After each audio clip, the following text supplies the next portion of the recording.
Mesures entraînantes, couleurs vives, cuivre qui brille. Ces militaires qui défilent en rangs impeccables, qui ne les a déjà admirés? En les voyant passer devant nous, en ce matin de 14 juillet, nous avons pensé découvrir ensemble l'armée d'aujourd'hui. Savez-vous depuis quand date le 14 juillet en tant que fête nationale? Le 14 juillet, fête nationale, fête militaire, fête populaire, c'est un peu tout cela à la fois. Le 14 juillet méconnu, une promenade anecdotique à travers l'histoire et sa préparation à quelques jours de la Grande Revue. Mais au fait, ça représente quoi pour vous le 14 juillet? Si je parle sur un plan strictement militaire, le 14 juillet 89, c'est d'abord un échec. Craignant les troupes royales, les Parisiens s'emparent de 32 000 fusils aux Invalides et, le 14 au matin, exigent ceux de la Bastille. Perdant son sang-froid, le gouverneur, Delaunay, fait tirer. 100 morts chez les assaillants contre 1 chez les défenseurs. La Bastille ne tombera que grâce aux canons des gardes françaises et des gardes nationaux, ralliés au faubourg Saint-Antoine.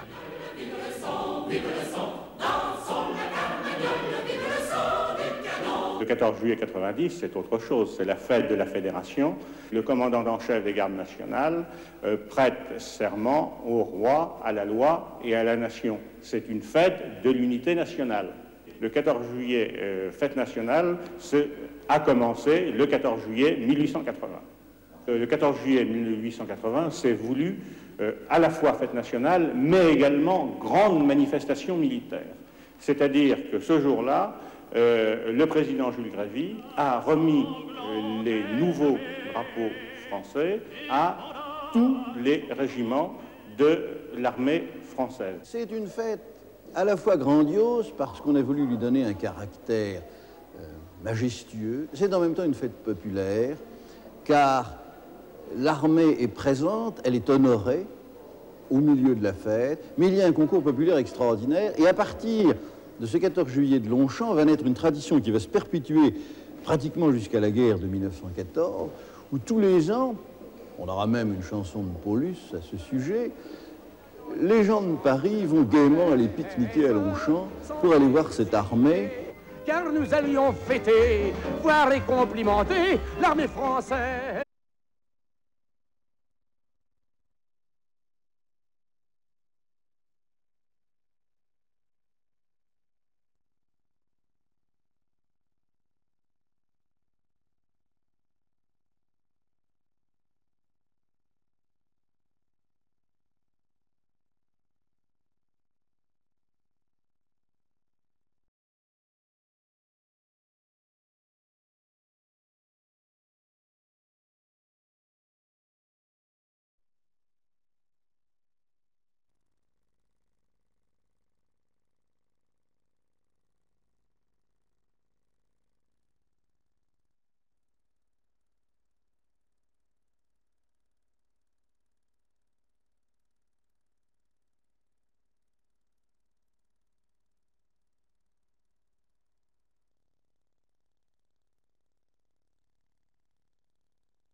Le 14 juillet 1940 est un jour de deuil pour la patrie. Ce doit être en même temps une journée de sourde espérance.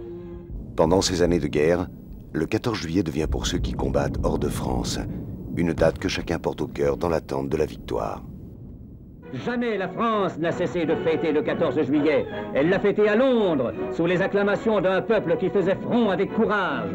Elle l'a fêté à New York, quand l'espoir grandissait à l'échelle d'un continent, quand la France libre pouvait célébrer la fête de sa liberté au pays de la liberté.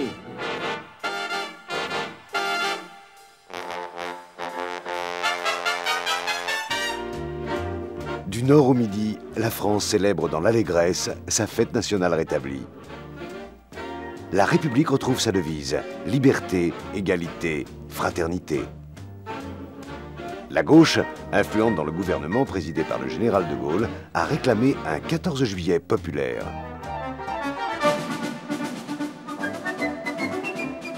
Celui de 1945 se veut héritier des grands élans et des grandes colères révolutionnaires. L'Est de Paris a été choisi pour passer les troupes en revue. Elles viennent saluer le chef du gouvernement provisoire qui siège symboliquement place de la Bastille.